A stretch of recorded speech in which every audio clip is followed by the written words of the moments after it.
Welcome to the Fear and Greed Daily Interview. I'm Sean Aylmer. We talk a lot about how to pick the right stocks.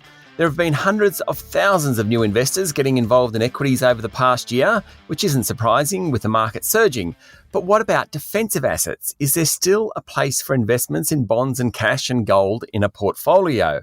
Chris Brycki is the CEO of online investment advisor Stockspot. Chris, welcome back to Fear and Greed. Thanks for having me back, Sean.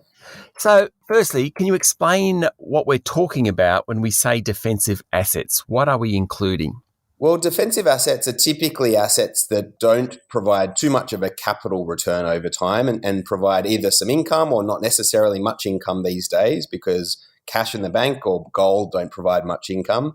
But what makes them defensive is that when share markets fall or other growth assets like property fall, typically these defensive assets rise in value or at least hold their value. And so they provide a bit of a cushion to your portfolio.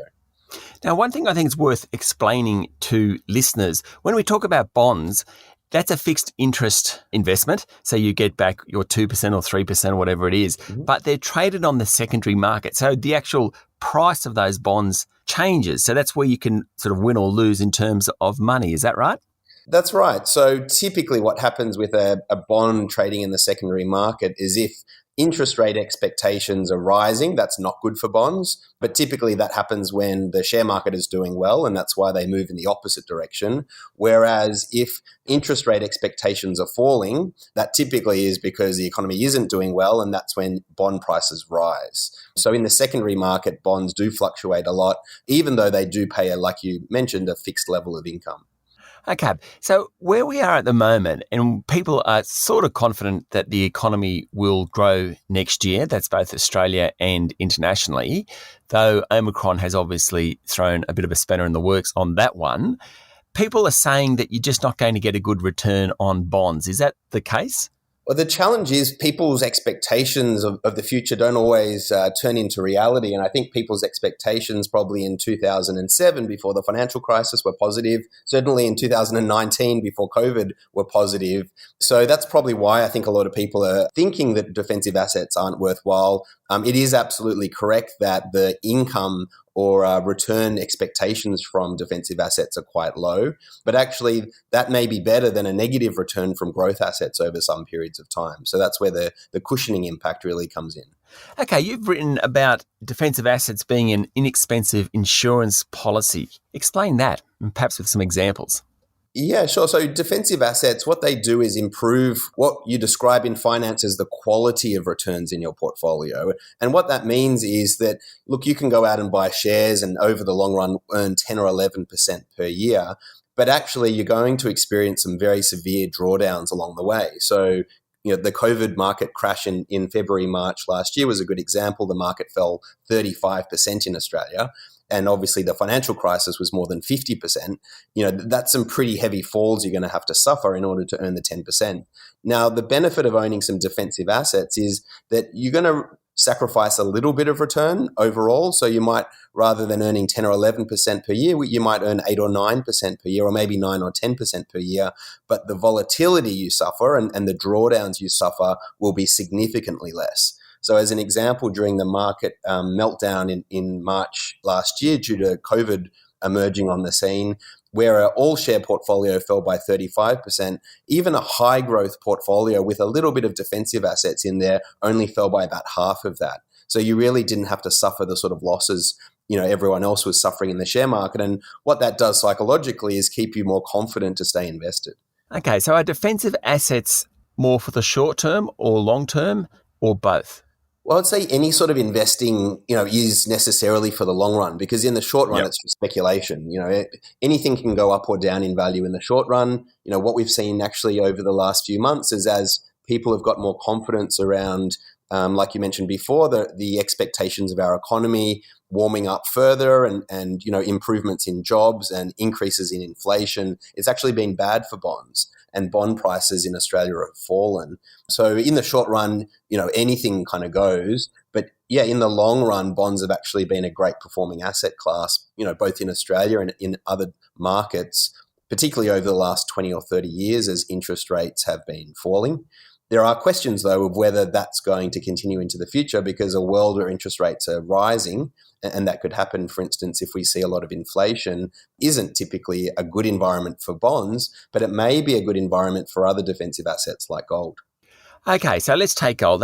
You can invest in gold through ETFs, that type of thing. Now, we all know gold is a safe haven and it's a hedge against inflation pressures. The only problem with that is that in recent times, it hasn't been such a hedge against inflation expectations, at least, because it hasn't really risen. Now, Shane Oliver from AMP Capital, I heard him in the last couple of days, and he reckons it's because people are spending their money in Bitcoin and those sorts of things and not in gold. He was sort of half-hearted about it, I must say, when he said it. But why is it that gold hasn't quite had the safe haven attributes that we're used to in recent months?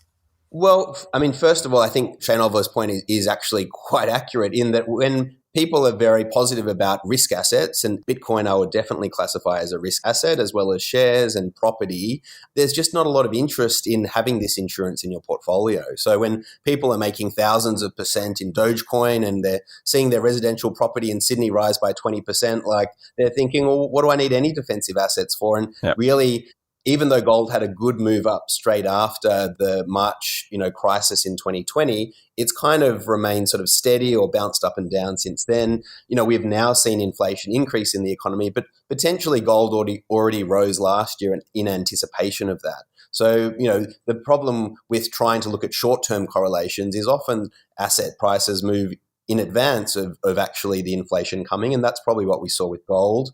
And gold really is going to perform best, and it has at least historically, in an environment where real interest rates, which is interest rates minus inflation, are negative. And so at the moment, the market is both looking at, okay, is inflation going to keep on increasing or is it going to disappear? But also, what is the Fed and the RBA in Australia going to do with interest rates? And it's actually the difference between these two numbers that has the biggest impact on gold. Okay, stay with me, Chris. We'll be back in a minute.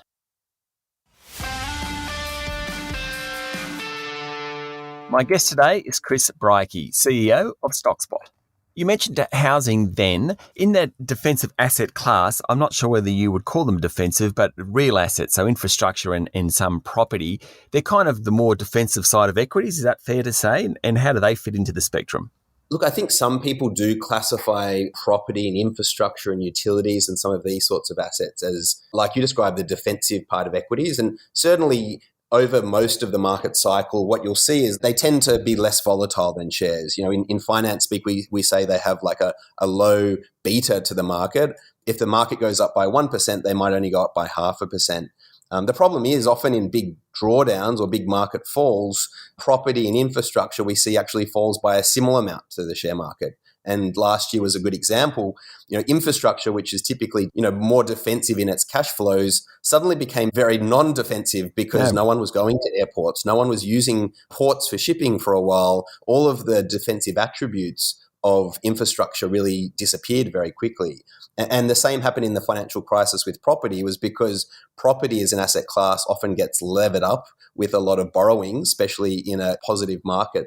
That really can unwind the value of the equity in property very quickly in a down market. So I'm a bit of a cynic when it comes to using infrastructure or property as defensive assets, and history would actually show that they're not very defensive when you actually need them to be.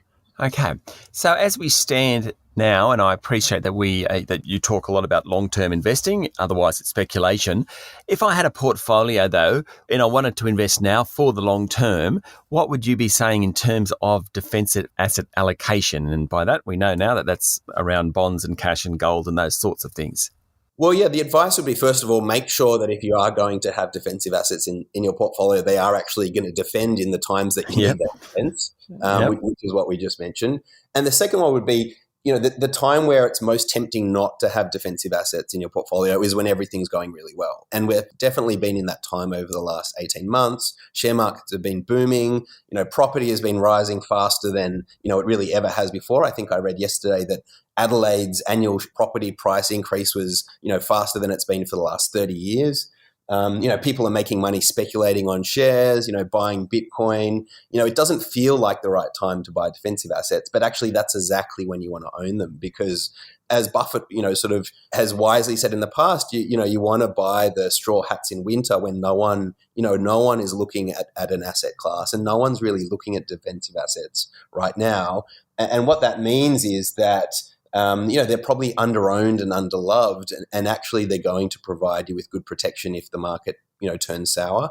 And there's definitely been times in the past where, after everyone's been very exuberant, 2000 is a good example, or 2007, that we do see a big period of reset where mum and dad investors out there just don't make any good returns from markets for many years. So our advice, at least to our Stockspot clients, is that even for a high growth investor, we recommend around 20% of your portfolio in defensive assets. And the reasons are, as I've described before, the quality of your return significantly improves. It gives you the confidence to stay invested, even when markets fall significantly. And actually, you might actually not sacrifice that much in returns anyway. Over the long run, as an example, our high growth portfolio, and it's similar in many big super funds, has returned pretty similar returns to the share market, but actually provided a lot more of a buffer when markets have fallen. So don't think of it as a big sacrifice. You're making a small sacrifice to get a lot more assurity and help you sleep better at night. Chris, just before you go, last time you were on, we talked about exchange-traded funds and the growth in ETFs. That's still going on? Like, what's the appetite for ETFs at the moment? Yeah, it's been phenomenal. So, over the last 10 years, I think they've grown from around 10 billion in Australia of money being managed by these exchange-traded funds to, I think they just popped over 130 billion. So Incredible. The growth has been significant. A couple of years ago, we only predicted it would reach 100 billion by the end of this year. So it's even exceeded our expectations. Most of the money is still going into these low-cost index tracking funds, which we think is great because, it gives people great diversification, helps you avoid the chance of really underperforming significantly by picking shares or paying a fund manager. But there's also a bit of a trend at the moment to more thematic style ETFs. And I think this is because markets are doing pretty well. I think investors out there are looking, how can I juice up my returns and get something a bit more sexy in my portfolio? And there's a lot of new ETFs coming out that are really targeting these types of investors.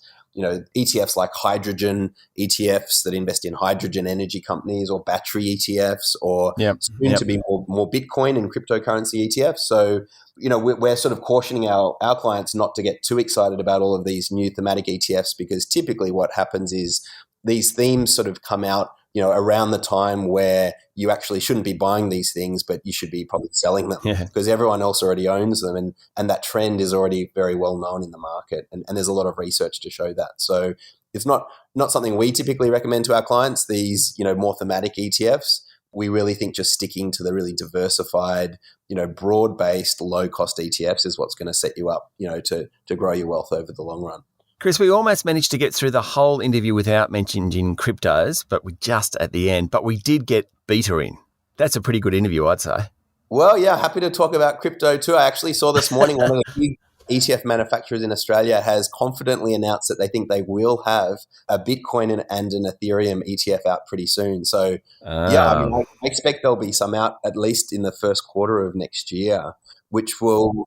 be very interesting. I'll invite you back and we'll talk about those in the new year. Yeah, absolutely. That sounds great. Chris, thank you for talking to Fear and Greed. My pleasure. Nice to chat. That was Chris Brycki, CEO of online investment advisor Stockspot. This is the Fear and Greed Daily Interview. Join me every morning for the full Fear and Greed podcast with all the business news you need to know. I'm Sean Aylmer. Enjoy your day.